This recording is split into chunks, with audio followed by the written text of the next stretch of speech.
반갑습니다. 말씀과 함께 하루를 시작하는 주님의 백성들을 예수님의 이름으로 축복합니다. 2024년 12월 17일 화요일 오늘 주신 말씀은 말라기 2장 1절부터 16절까지입니다. 제사장들아, 이제 이것은 너희에게 주는 훈계의 말이다. 너희가 나의 말을 명심하여 듣지 않고서 내 이름을 존귀하게 여기지 않으면 내가 너희에게 저주를 내려서 너희가 누리는 복을 저주로 바꾸겠다. 나 만군의 주가 말한다. 너희가 받은 복을 내가 이미 저주로 바꾸었으니 이것은 너희가 내 말을 명심하지 않았기 때문이다. 나는 너희 때문에 너희 자손을 꾸짖겠다. 너희 얼굴에 똥칠을 하겠다. 너희가 바치는 희생제물의 똥을 너희 얼굴에 칠할 것이니 너희가 똥 무더기 위에 버려지게 될 것이다. 내가 레위와 맺은 언약을 파기하지 않으려고 이 훈계를 주었다는 것을 그때에 가서야 너희가 비로소 알게 될 것이다. 나 만군의 주가 말한다. 내가 레위와 맺은 언약은 생명과 평화가 약속된 언약이다. 나는 그가 나를 경외하도록 그와 언약을 맺었고 그는 과연 나를 경외하며 나의 이름을 두려워하였다. 그는 늘 참된 법을 가르치고 그릇된 것을 말하지 않았다. 그는 나를 불편하게 하지 않고 나에게 늘 정직하였다. 그는 또한 많은 사람들을 도와서 악한 길에서 돌아서게 하였다. 제사장의 입술은 지식을 지켜야 하겠고 사람들이 그의 입에서 율법을 구하게 되어야 할 것이다. 제사장이야말로 만군의 주 나의 특사이기 때문이다. 그러나 너희는 바른 길에서 떠났고 많은 사람들에게 율법을 버리고 곁길로 가도록 가르쳤다. 너희는 내가 레위와 맺은 언약을 어겼다. 나 만군의 주가 말한다. 그러므로 나도 너희가 모든 백성 앞에서 멸시와 천대를 받게 하게 하였다. 너희가 나의 뜻을 따르지 않고 율법을 편파적으로 적용한 탓이다. 우리는 모두 한 아버지를 모시고 있지 않느냐? 한 하나님이 우리를 창조하시지 않았느냐? 그런데 어찌하여 우리가 서로 배신하느냐? 어찌하여 우리는 주님께서 우리 조상과 맺으신 그 언약을 욕되게 하고 있느냐? 유다 백성은 주님을 배신하였다. 예루살렘과 이스라엘 온 땅에서 추악한 일이 일어나고 있다. 유다 백성은 주님께서 아끼시는 성소를 더럽히고 남자들은 이방 우상을 섬기는 여자와 결혼까지 하였다. 이런 일을 하는 사람은 그가 어떤 사람이든지 만군의 주님께 제사를 드리는 사람이라고 하여도 주님께서 그를 야곱의 가문에서 쫓아내실 것이다. 너희가 잘못한 일이 또 하나 있다. 주님께서 너희 재물을 외면하시며 그것을 기꺼이 받지 않으신다고 너희가 눈물과 울음과 탄식으로 주님의 제단을 적셨다. 그러면서 너희는 오히려 무슨 까닭으로 이러십니까? 하고 묻는다. 그 까닭은 내가 젊은 날에 만나서 결혼한 너희 아내를 배신하였기 때문이며 주님께서 이 일의 증인이시기 때문이다. 그 여자는 너희 동반자이며 내가 성실하게 살겠다고 언약을 맺고 맞아들인 아내인데도 내가 아내를 배신하였다.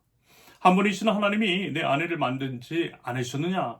육체와 영이 둘 다 하나님의 것이다. 한 분이신 하나님이 경건한 자손을 원하시는 것이 아니겠느냐? 너희는 명심하여 젊어서 결혼한 너희 아내를 배신하지 말아라. 나는 이혼하는 것을 미워한다.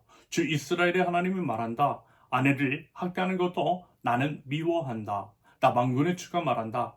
그러므로 너희는 명심하여 아내를 배신하지 말아라. 아멘. 이스라엘의 영적 나태함에 대한 영적 각성을 요구하는 말라기의 메시지 두 번째 시간입니다.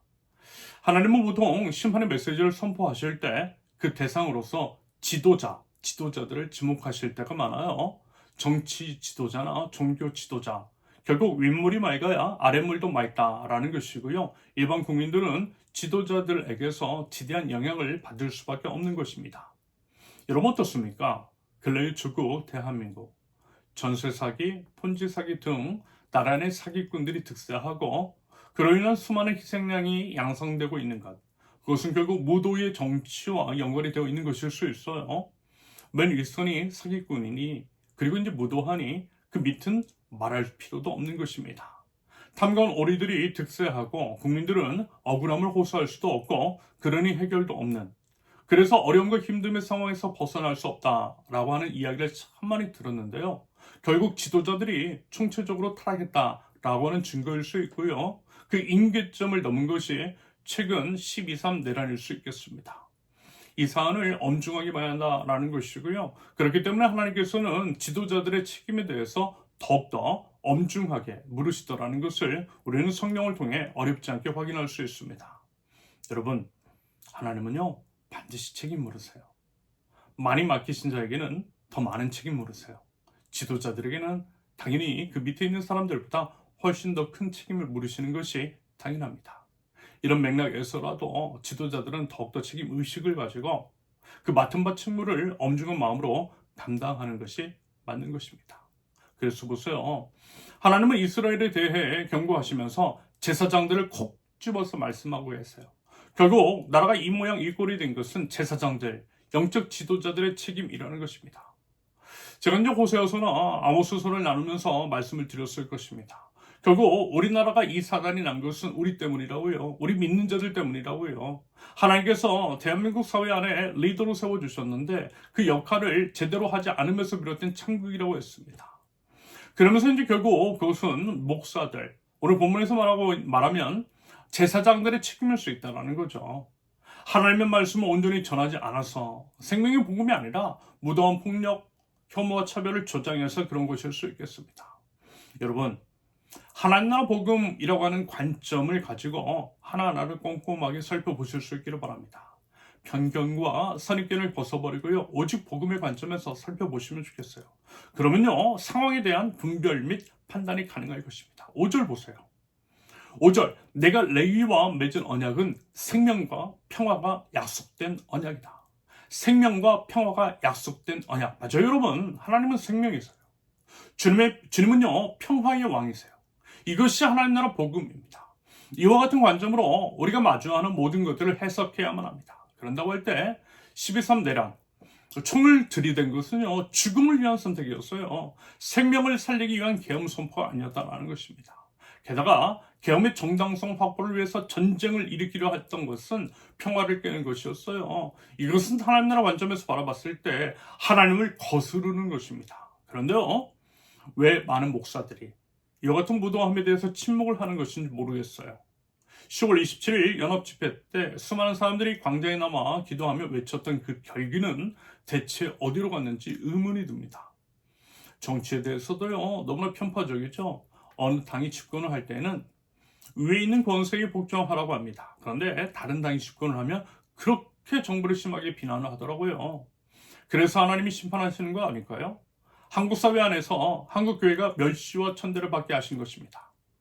9절에서 정확하게 이 부분을 지적하고 있잖아요. 9절 보세요. 그러므로 나도 너희가 모든 백성 앞에서 멸시와 천대를 받게 하였다. 너희가 나의 뜻을 따르지 않고 율법을 어떻게 해요? 편파적으로 적용한 탓이다. 여러분, 하나님의 말씀 참 무섭지 않습니까? 부디 이 말씀을요, 엄중한 마음과 자세로 받아들여야만 할 것입니다. 이어서 이제 10절부터 오늘 보면 마지막 16절까지는 일상생활에서의 거룩에 관한 내용입니다. 이방 여자와의 결혼에 대해서, 이혼에 대해서, 아내를 학대하는 것에 대해서 하나님은 경고하세요. 특별히 결혼에 대해서는 아마 이런 것을 기억하실 것입니다. 육적인 것은 영적인 것을 상징하고, 그래서 육적인 간음은 영적인 간음을, 그리고 이제 결혼은 우리가 주님과 결혼한 것을 상징하는 게 있더라는 것을 말입니다. 그렇기 때문에 하나님께서는 더더욱 결혼에 대해서 더 마음을 쓰고 계시고요. 결혼 생활을 거룩하게 여기길 바라시는 면이 있습니다. 말하자면 이런 맥락에서 결혼에 관한 내용을 언급하신 것이고요. 이방인과의 결혼을 금하시는 것은 우상 숭배에 대해서, 이혼도 하나님을 저버리고 다른 신을 섬기는 것에 대해서, 배우자에 대한 확대는 하나님에 대한 바르지 않은 태도에 관한 경고를 비유적으로 말씀하시는 것일 수 있겠습니다. 여러분, 주님은요, 우리의 이제 유일한 신랑이십니다. 우리는 주님의 신부. 그래서요, 부디 이제 우리가 정결한 신부로서요, 유일한 신랑이신 우리 주님만을 온전히 사랑하고 거룩한 삶으로서 하나님을 예배할 줄 아는 하나님 나라 백성들, 저와 여러분들이 있을 수 있기를 예수님의 이름으로 축원합니다. 함께 기도합니다.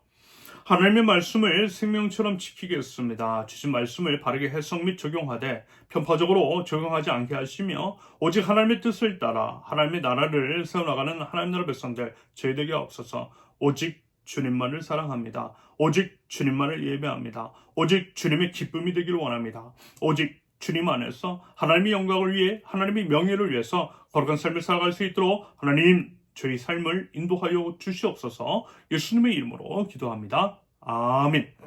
하나님께서 오늘 주신 말씀과 각자의 기도 제목을 놓고 우리 잠시 기도합니다.